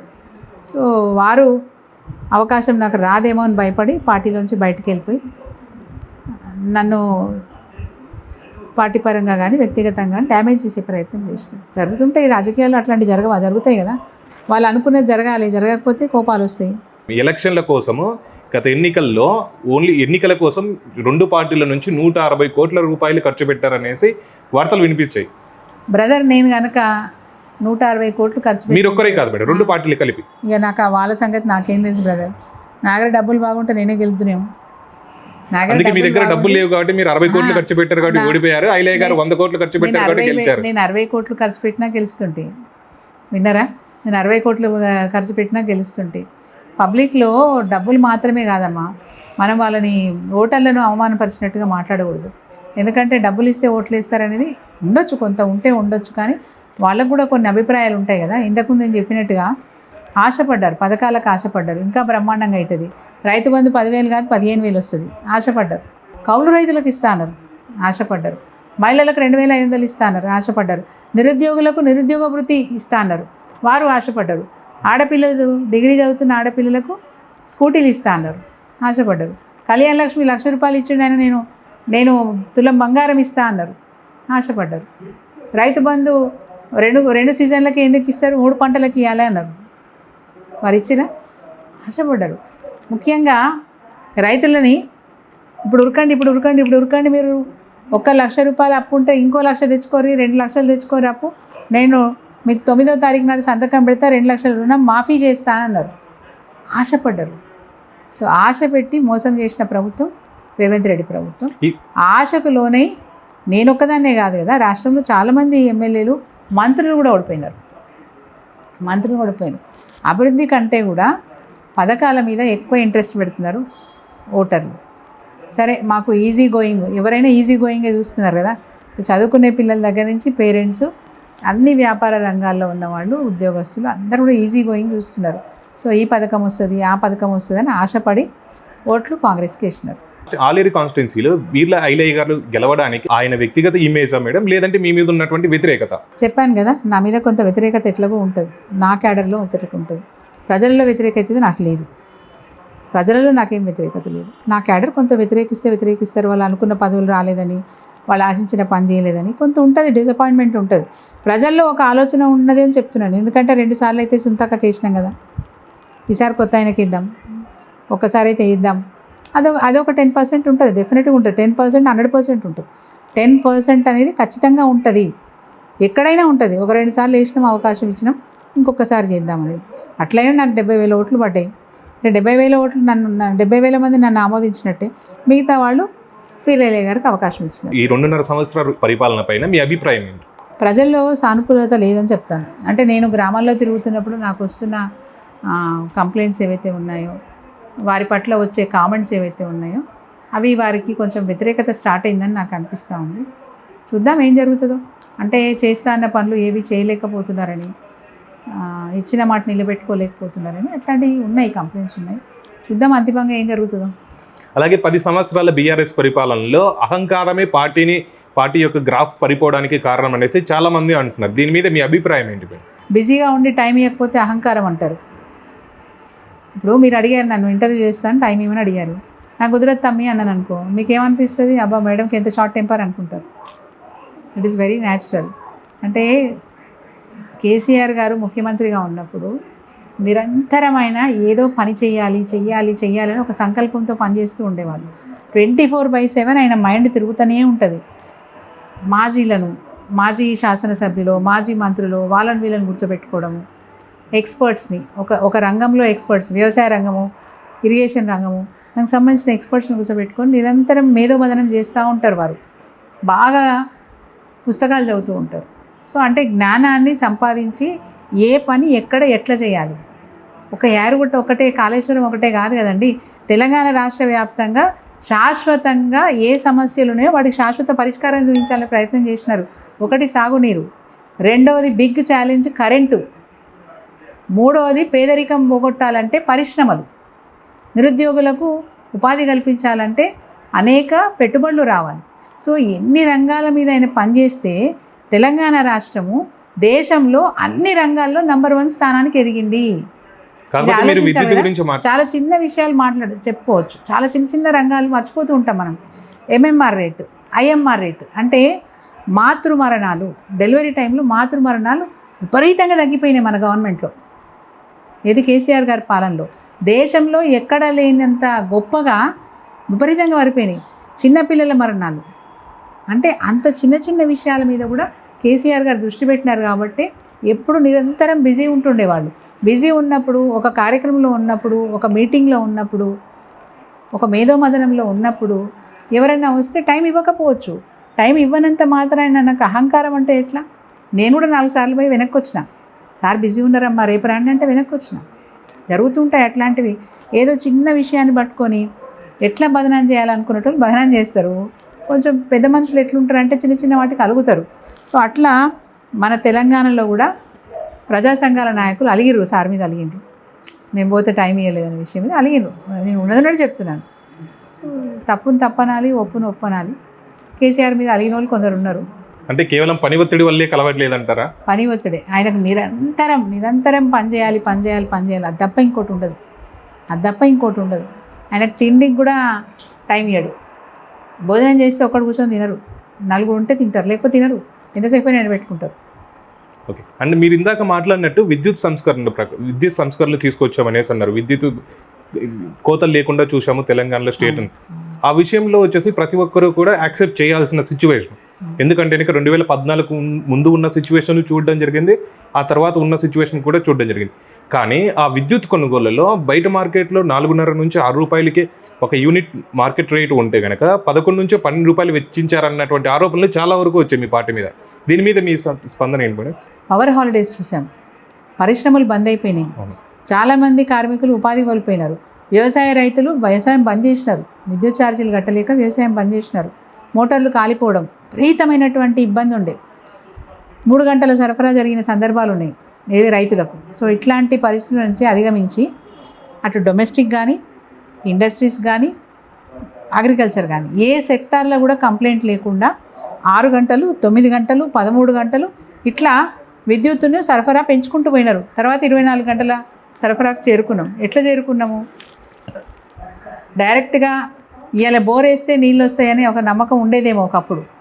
ఇవాళ ఇట్లా బోర్ వేస్తే ఇట్లా కొడితే కరెంట్ వస్తుందని నమ్మకం లేదు కదా. విద్యుత్తుని మనం ఏం చేయాలా? ఉత్పత్తి చేయాలంటే ఏం చేయాలి? ఇప్పుడున్న జనరేషను సరిపోదు మనకు. జనరేషన్ పెంచాలంటే టైం పడుతుంది. ఇమ్మీడియట్గా స్విచ్ ఒత్తితే వచ్చేస్తుంది అనేది లేదు కదా పరిస్థితి. సో ఆ పవర్ జనరేషన్ కోసం చేయాల్సిన ప్రణాళికలు చేస్తూ ఒకవైపు ఉత్పత్తి పెంచుతూ, రెండోది ఏంటంటే తప్పనిసరి పరిస్థితిలో కొన్నారు. ఎప్పుడు కొన్నారు? రైతులకు పెట్టుబడి సాయం అందిస్తూ ఈ రైతులకు కరెంట్ ఇవ్వకపోతే ఎట్లా పంట పండిస్తాడు? సో తప్పనిసరి పరిస్థితిలో కొన్నాం. ఎప్పుడు కొన్నాము? 24/7 కొనలే మనం. 365 days కొనలే మనం. పీక్ పీరియడ్లో ఎండాకాలం వచ్చింది, ప్రతి ఇంట్లో ఏసీ, ప్రతి ఇంట్లో ఫ్రిడ్జు, గ్రామాలలో కూడా ఉన్నాయి ఇప్పుడు. అంటే ఎంత లోడ్ పడుతుంది? ఈ లోడ్ని అధిగమించడానికి, ఈ డిమాండ్ని ఫేస్ చేయడం కోసము కేసీఆర్ గారు ఏం చేసినారు? మన దగ్గర ఉన్న విద్యుత్ ఉత్పత్తి సరిపోకపోతే సోలార్ ప్లాంట్లను ఎంకరేజ్ చేస్తూ, ఇండివిజువల్గా ఎవరైనా సోలార్ పెట్టుకుంటే కూడా వాళ్ళకి కావాల్సిన రాయితీలు ఇస్తూ ఛత్తీస్గఢ్ రాష్ట్రం నుంచి కొన్నారు. అది కూడా మనం 4 రాష్ట్రాల దగ్గర విద్యుత్ కొనుగోలు చేయడానికి ప్రయత్నం చేసినప్పుడు ఎవరైతే 4 ఎవరు తక్కువ ధరకు మనకి ఇస్తున్నారో, తర్వాత ఎక్కడ యాక్సెస్ ఎక్కువ ఉంది, ఛత్తీస్గఢ్కి మనకు యాక్సెస్ చాలా మంచిగా ఉంది. అంటే తక్కువ కనెక్షన్లో, తక్కువ ఖర్చుతో మనం ఆ విద్యుత్తుని ఇక్కడ తీసుకురాగలిగే అవకాశం ఉంది కాబట్టి ఛత్తీస్గఢ్ దగ్గర నుంచి కొన్నమాట వాస్తవం. కానీ పీక్ సీజన్లోనే కొన్నాం. ఎప్పుడు పడితే అప్పుడు కొనలేదు. తప్పనిసరి కాబట్టి కొన్నాం. ఎప్పుడు పడితే అప్పుడు కొనలేదు. ఇప్పుడున్న గవర్నమెంట్ ఏం చెప్తుందంటే దాంట్లో అక్రమాలు జరిగినాయి అంటారు. అక్రమాలు జరిగితే ఇప్పుడు మీరు అధికారంలో ఉన్నారు, తీయండి, అన్నీ బయటికి తీయండి. అగ్రిమెంట్ ఉంటుంది, బిడ్ ఉంటుంది, టెండర్ ఉంటుంది, రాతపూర్వకంగా డాక్యుమెంట్స్ ఉంటాయి. తర్వాత మనకు ఎంత విద్యుత్ వచ్చిందో ఏ రోజుకి ఆ రోజు మనకు నోట్ చేసి ఉంటుంది. సిస్టమ్ ఉంది, ఆ సిస్టమ్ని చెక్ చేసుకోండి. ఎక్కడ కూడా అవినీతికి పాల్పడకుండా ఈ రాష్ట్రాన్ని సర్వతోముఖాభివృద్ధి చేసిన ముఖ్యమంత్రి అంటే కేసీఆర్ గారు. అలాగే కవిత గారి మీద మీరు చేసిన ఆరోపణలు మీ పార్టీ నుంచి ఏ ఒక్క మహిళా కార్యకర్త కానీ, లేదంటే కనుక మహిళా ఎమ్మెల్యేలు కానీ ఎవరు కూడా చేయలేదు. దానికి గల కారణాలు ఏంటి మేడం? ఏ ఒక్క మహిళ చేయలేదు, చాలామంది చేసినారులే. కానీ అంటే మీరు చేసినంతగా ఎవరు చేయలేదు. నేను కనిపించాను. నేను 2 సార్లు కనిపించినాను. నేను ఆరోపణలు చేయలే వారి మీద. మీరు గమనించండి, మళ్ళీ కూడా ఇప్పుడు యూట్యూబ్లో అవన్నీ ఉంటాయి, ఒకసారి చెక్ చేయండి. నేను ఆరోపణలు చేయలే, వారికి విజ్ఞప్తి మాత్రమే చేసినాను. మీరు ఆరోపణలు ఇన్ ద సెన్స్ విజ్ఞప్తి మాత్రమే yeah. చేసినాను. ఇది చేసేది పద్ధతి కాదని మాట చెప్పినాను. నచ్చ చెప్పే ప్రయత్నం చేసినాను. అంటే తనని అలాగే ఆవిడ కన్విన్స్ భుజాల మీద తుపాకీ పెట్టి కాలుస్తున్నారు అంటున్నా అనేసి 100% ఆరోపణలు కూడా చేశారు కదా మేడం. ఆ భుజాల మీద నుంచి తుపాకీ పెట్టి కాల్చే వాళ్ళు మా ఆలోచన చెప్పాము. మాకు తోచిందంటే కవిత గారు ఒకేసారి అట్లా బయటికి వెళ్ళిపోయి మా పార్టీ నాయకులను డ్యామేజ్ చేయడం, ముఖ్యంగా మేము అవినీతి జరగలేదని మేము కొట్లాడుతూ ఉంటే వారు అవినీతి జరిగిందనే మాట చెప్పినారు. సో ఈ పార్టీలో ఉన్నప్పుడు అవినీతి గుర్తురాని కవిత గారు బయటికి వెళ్ళి అవినీతి గురించి మాట్లాడినారు అంటే డెఫినెట్గా ఆమెను ఎవరో ప్రోత్సహించి ఆమెతో మాట్లాడించినారనేది మా ఆలోచన. అదే ఆమె ఆలోచన బయట పెట్టినాం 100% ఇప్పుడు కూడా చెప్తున్నాను. రేవంత్ రెడ్డి గారే 100% రేవంత్ రెడ్డి గారే ఆమెతో మాట్లాడిస్తున్నారు. నెంబర్ 1 ఆధారం ఉంది నా దగ్గర. ఏం ఆధారం? రిజైన్ చేసిన ఎమ్మెల్సీ కవిత గారు రిజైన్ చేసినారు కదా. ఎప్పుడైతే బీఆర్ఎస్ పార్టీ నాకు వద్దని చెప్పి మా పార్టీలోంచి వెళ్ళిపోయినారు, సరే కేసీఆర్ గారు బహిష్కరిస్తే వెళ్ళిపోయినారు. వెళ్ళిపోయిన మనిషి నాకు అవసరం లేదని చెప్పేసి శాసనమండలి సభ్యత్వానికి వారు రాజీనామా చేసినారు. రాజీనామా చేసిన 4 నెలల తర్వాత శాసనమండలికి ఎందుకు వచ్చారు? నువ్వు రాజీనామా చేసినావా? మనస్ఫూర్తిగా చేసినావా? ఆమోదించకపోని రాజీనామా చేస్తే దాన్ని నువ్వైతే ఆమోదించినావు కదా, మనస్ఫూర్తిగానే చేసుకున్నారు కదా కవిత గారు మనస్ఫూర్తిగా రాజీనామా చేస్తే మళ్ళీ శాసనమండలి సభకు పోవద్దు. కానీ ఎవరో ప్రోత్సహిస్తే ఎవరి ప్రోద్బలంతోనూ వారు వెళ్ళారు. వెళ్ళిన తర్వాత కూడా మీరు గమనించండి, తన ప్రసంగం మొత్తం కూడా ఇప్పుడు కూడా చూడండి. పేపర్లు తిరిగేస్తూ నోట్స్ తయారు చేసిస్తే పేపర్లు తిరిగేస్తూ చెప్పారు. అంటే ప్రీ ప్లాన్డ్గా తనని శాసనమండలికి హాజరుగమ్మని, తన ప్రసంగాన్ని వినిపించమని, అది కూడా బీఆర్ఎస్ పార్టీకి వ్యతిరేకంగా, కేసీఆర్ గారికి వ్యతిరేకంగా వినిపించమని తనను ప్రోత్సహించి ప్రిపేర్ చేసి పంపించినారనేది తేటతెల్లమైంది. నెంబర్ 1. నెంబర్ 2, ఒక శాసనమండలి సభ్యురాలు తను చాలామంది అంటే పార్టీలోంచి వెళ్ళిపోయిన తర్వాత నా దగ్గరికి పెద్ద పెద్ద కాంట్రాక్టర్లు ఎవరు రాలేదు, పెద్ద మనుషులు ఎవరు రాలేదు, నేనేం పైరవీలు చేయలేదు. నా దగ్గరకు ఆశా వర్కర్లు, అంగన్వాడీ వర్కర్లు, సఫాయి కార్మికులు నా దగ్గరకు వచ్చి వాళ్ళ బాధలు చెప్పుకున్నారు. వాళ్ళ బాధలు తీర్చడానికి నేను ప్రయత్నం చేసిన అన్నారు. మరి శాసనమండలి తను ఎవరి గురించి మాట్లాడాలి? బాధితుల గురించి మాట్లాడాలి, ప్రజల గురించి మాట్లాడాలి. తన గురించి మాట్లాడుకున్నారు, బీఆర్ఎస్ పార్టీ గురించి మాట్లాడుకున్నారు. అలాంటి సందర్భంలో చైర్పర్సన్ గారు అంత టైం ఎట్లా ఇచ్చినారు? 40 నిమిషాల టైం ఎవరైనా ఇస్తారా అండి? 40 నిమిషాల టైం ఎవరైనా ఇస్తారా? ఏదైనా సబ్జెక్ట్ రిలేటెడ్ ఉండాలి. ఆ రోజు ఆ శాసనమండలిలో ఏ సబ్జెక్ట్ ఉందో ఆ సబ్జెక్టు గురించి మాట్లాడాలి. దానికి మించి వేరే విషయాలు, తన వ్యక్తిగత విషయాలు మాట్లాడుకునే అవకాశం అసెంబ్లీలో స్పీకర్ గారు కానీ, శాసనమండలిలో చైర్మన్ గారు కానీ ఇప్పటివరకు ఏ సభ్యుడికైనా ఇచ్చినారా? వ్యక్తిగత విషయాలు చెప్పుకునే అవకాశం ఇచ్చినారా? తన వ్యక్తిగత విషయాలు, బీఆర్ఎస్ పార్టీ మీద దుమ్మెత్తి పోసే విషయాలు, కేసీఆర్ గారిని మరి అపనిందల పాలు చేసి అంటే వారి మీద అవినీతి అంటగట్టే ప్రయత్నాలు చేసినారు. ఇట్లాంటి విషయాలు ఎక్కడైనా ఏ చైర్పర్సన్ అయినా అనుమతిస్తారా? అనుమతి ఇచ్చినారు. 40 నిమిషాలు అనుమతి ఇచ్చినారు. ఆమె అనర్గళంగా పేజీలు తిరిగేస్తూ తన వ్యక్తిగత విషయాలు, బీఆర్ఎస్ పార్టీ విషయాలు, బీఆర్ఎస్ పార్టీ మీద నిందలు, ఇవే కదా చెప్పింది. సో అట్లా అవకాశం ఇచ్చినారంటే అదే పెద్ద రుజువు అండి. మాకు అదే పెద్ద రుజువు. ఆమె వెనకాల ఎవరుండి నడిపిస్తున్నారు, ఆమె భుజం మీద తుపాకీ పెట్టి ఎవరు కాలుస్తున్నారో అదే మాకు పెద్ద సాక్ష్యం, బహిరంగ సాక్ష్యం. అది మేము చాటుగా సేకరించాల్సిన అవసరం ఏం లేదు కదా. సో ఫస్ట్లో మేమేమనుకున్నామంటే కవిత గారు బయటికి వెళ్ళాలనే ఆలోచనతోనే తను రాసిన లేఖ గురించి ఎవరికి తెలియదండి, బయట ప్రపంచానికి తెలియదు. తనకు తానే లేఖ రాసింది, అమెరికాకి వెళ్ళిపోయింది. అమెరికా నుంచి వచ్చిన తర్వాత నా లేఖ బయటకు తీసుకొచ్చినారని తనకు తానే బయట పెట్టుకుంది. తర్వాత 1-2 మాటలు పార్టీలో మా నాయకులకు వ్యతిరేకంగా, కేటీఆర్ గారికి వ్యతిరేకంగా, హరీష్ రావు గారికి వ్యతిరేకంగా మాట్లాడినప్పుడు మేము ఊహించుకున్నది ఏంటంటే తను ఒక పెద్ద కేసులో, ఈడీ కేసులో ఉంది. బీజేపీ పార్టీకి ఉన్న అలవాటు ఏంటంటే దేశవ్యాప్తంగా జాతీయ పార్టీల్ని అణగదొక్కాలి, జాతీయ పార్టీలు రాణించొద్దు అని ఒక ఆలోచన. సో దేశవ్యాప్తంగా ఎక్కడైనా సరే ప్రాంతీయ పార్టీల్ని అణగదొక్కే ప్రయత్నం చేసినారు. అందులో భాగంగా అనేక మందిని, అటు ఎంపీలను కావచ్చు, మంత్రులను కావచ్చు, ముఖ్యమంత్రులను కావచ్చు, చాలామందిని ఈడీ కేసులు పెట్టి, సిబిసిఐడి కేసులు పెట్టి జైళ్ళల్లో వేసినారు. వేసి ఎప్పుడైతే వీళ్ళు తట్టుకోలేక సరెండర్ అయిపోతారో, నరేంద్ర మోడీ గారికి, బీజేపీకి సరెండర్ అయిపోతారో, అప్పుడు ఈడీ కేసులు ఎత్తేసినారు. చాలా చూసినాం మనం. అట్లా కవిత గారికి కూడా మరి ఏమైనా ఆఫర్ పెట్టిదేమో, ఏది నువ్వు కేసీఆర్ గారికి వ్యతిరేకంగా, పార్టీకి వ్యతిరేకంగా, పార్టీని డ్యామేజ్ చేస్తే నీ ఈడీ కేసు ఎత్తేస్తామని ఏమైనా చెప్పినారేమో, అందుకే అట్లా మాట్లాడుతున్నారని మేము ప్రారంభంలో అట్లా అనుకున్నాం. తను బయటకు వచ్చిన ఆరంభంలో అట్లా అనుకున్నాం. తర్వాత తను మాట్లాడుతున్న విషయాలు, తను బయట తిరుగుతున్న విషయాలు, తను పార్టీకి వ్యతిరేకంగా చేస్తున్న కార్యక్రమాలు చూస్తుంటే బీఆర్ఎస్ పార్టీని టార్గెట్ చేసుకొని మాట్లాడుతున్నారు అనేది అర్థమైంది. దీనికి కారణం ఎవరని మేము ఆలోచిస్తుండగానే తను శాసనమండలికి వచ్చి చేసిన ప్రసంగం అనేది తేటతెల్లమైపోయింది. 100% రేవంత్ రెడ్డి గారి డైరెక్షన్లో నడుస్తుందని అర్థమైపోయింది. ఇప్పుడు ఢిల్లీ లిక్కర్ కేసులో కనుక చూసుకున్నట్లయితే కనుక కవిత గారికి క్లీన్ చిట్ వచ్చింది కదా మేడం, దీని మీద మీ అభిప్రాయం? మళ్ళీ కోర్టులో పడ్డదిగా. నేను ఇప్పటికీ చెప్తాను లోకేష్, నేను మనస్ఫూర్తిగా చెప్తాను, కవిత గారు ఇలా ఇన్వాల్వ్ అయిందని నేను అనుకుంటలేను. నాకైతే లేదు, తను ఇన్వాల్వ్ అయిందని నేను అనుకోవట్లేదు. చిన్నపాటి రికమెండేషన్ ఏదో చేస్తే చేయొచ్చు. లోకేష్ ఈరోజు పరిచయం అయినారు, ఎప్పుడో భవిష్యత్తులో వచ్చి అక్క మాకు ఈ కష్టం ఉంది, ఒకసారి మంత్రి గారికి చెప్తే మాకు బయటపడతాం మేమంటే అట్లాంటిదో చిన్న రికమెండ్ చేయడానికి చేసే ప్రయత్నం చేయొచ్చు తప్ప దాంట్లో ఇన్వాల్వ్ అయిందని నేను చెప్పాను. అంత లోతుగా ఏది 5 నెలల పాటు జైల్లో వచ్చేంత తప్పేం తను చేయలేదని నేను అనుకుంటున్నాను. ఇప్పుడు కూడా నాకు తను తప్పు చేసిందని నేను అనుకోవట్లేదు, మా పార్టీ కూడా అనుకోవట్లేదు తప్పు చేసిందని. అందుకే మేము సకల ప్రయత్నాలు చేసినాం తను బయటికి రావాలని చెప్పి. సరే ఏదో బ్యాడ్ టైం అంటారు, అట్లా బ్యాడ్ టైం తనకు వచ్చింది. కేసీఆర్ గారిని టార్గెట్ చేసి కవిత గారిని జైల్లో పెట్టారని మేము అనుకున్నాము. ఏదేమైనా నరేంద్ర మోడీ సక్సెస్ కాలేదు, కానీ ఇక్కడ రేవంత్ రెడ్డి సక్సెస్ అయ్యే పరిస్థితి కనబడుతూ ఉంది కవిత వల్ల.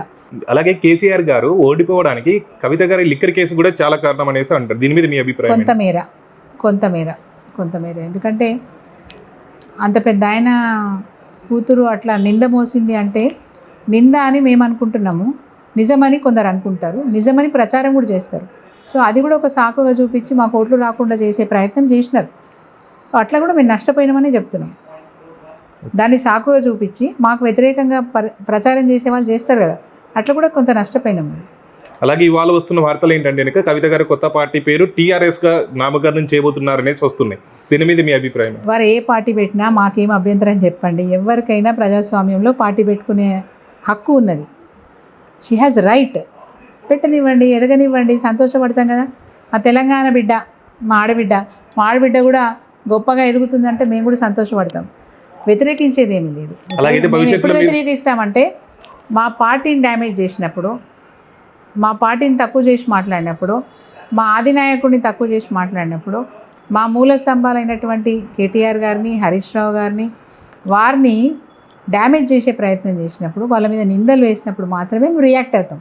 అంతకుమించి కవిత గారికి మాకు వ్యక్తిగత శత్రుత్వం ఏం లేదు కదా. వ్యక్తిగతం ఏం కాదు, ఏం చేసినా మా పార్టీని కాపాడుకోవడానికి, మా పార్టీ మీద నిందలు వేస్తే వాటిని నిందలు అవి అని చెప్పడానికి మేము ప్రయత్నం చేస్తాం తప్ప కవితకు మాకు వ్యక్తిగతమైన శత్రుత్వాలు ఏం లేవు.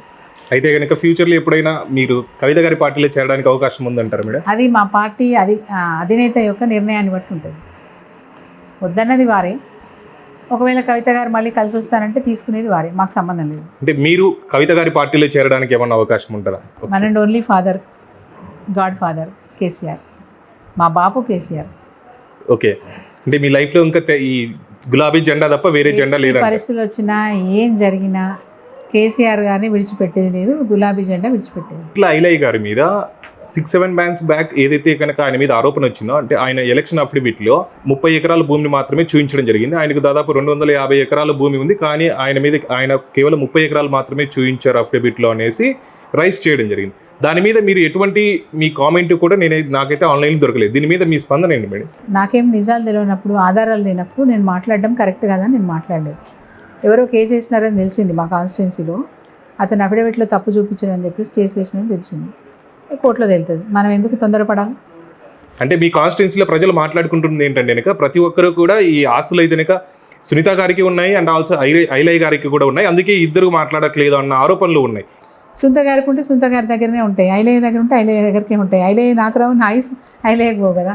అట్లా కాదులే. కానీ నేను అంతకుముందు ఆయన గురించి మాట్లాడాను, మీరు గమనించినారో లేదో, భూ కబ్జాలు చేస్తున్నారని నేను మాట్లాడాను, ఎవిడెన్స్తో బయట పెట్టాను.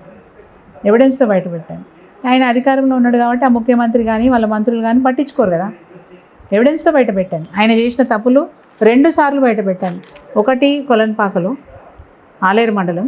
రెండోది అదే ఆలేరు మండలంలో కందిగడ్డ తండాకు సంబంధించిన భూములు ఎట్లా వాళ్ళు తీసుకున్నారు, ఎట్లా చేసుకున్నారు అని నేను బయటపెట్టినాను. ఆధారాలతో బయటపెట్టాను. చర్య తీసుకోరు, ఎందుకంటే వారు అధికార పార్టీలో ఉన్నారు కాబట్టి చర్య తీసుకోరు. మీరు అధికారంలో ఉన్నప్పుడు కూడా వారు ఏదైతే అక్రమ మైనింగ్ చేశారో దానికి కూడా మీ సహాయం అందింది, లోపాయికారి ఒప్పందం ఉంది అన్న విమర్శలు వచ్చేసి ఉన్నాయి. దీని మీద మీ స్పందన? వారు వేరే పార్టీలో ఉన్నారు, మేము వేరే పార్టీలో ఉన్నాం. వారు ఎమ్మెల్యే వేరే పార్టీలో ఉన్నా కూడా చేశారన్నది ప్రధాన ఆరోపణ. తప్పండి. నేను ఒక్కటి చెప్తా వినండి. ఐలయ్య కాదు, నా కాన్స్టిట్యున్సీలో నా భర్త కానీ నేను కానీ ఎక్కడ ఎవరు నా పార్టీ కార్యకర్త అక్రమంగా పనిచేస్తా అంటే కూడా నేను ఒప్పుకోలే. అట్లా కూడా నా క్యాడర్ అలిగిరు నా మీద. ఏది మేము ఇసుక కొడుతుంటే మా ట్రాక్టర్ పట్టుకుంటే మేడం పట్టించుకోలేదంటే ఒకసారి ఇడిపిస్తాం, రెండుసార్లు ఇడిపిస్తాం, మూడోసారి చెప్తాం పర్మిషన్ తీసుకొని నడుపు అని చెప్తాం.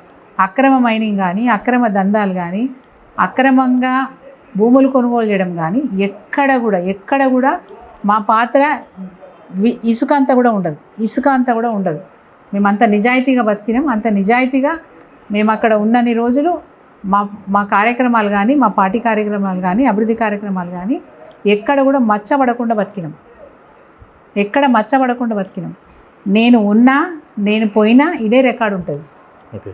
పోయినా అంటే రాజకీయంగా అంటలేను, నేను గతించిన నా రికార్డు ఇదే ఉండాలి, నా కోరిక అది.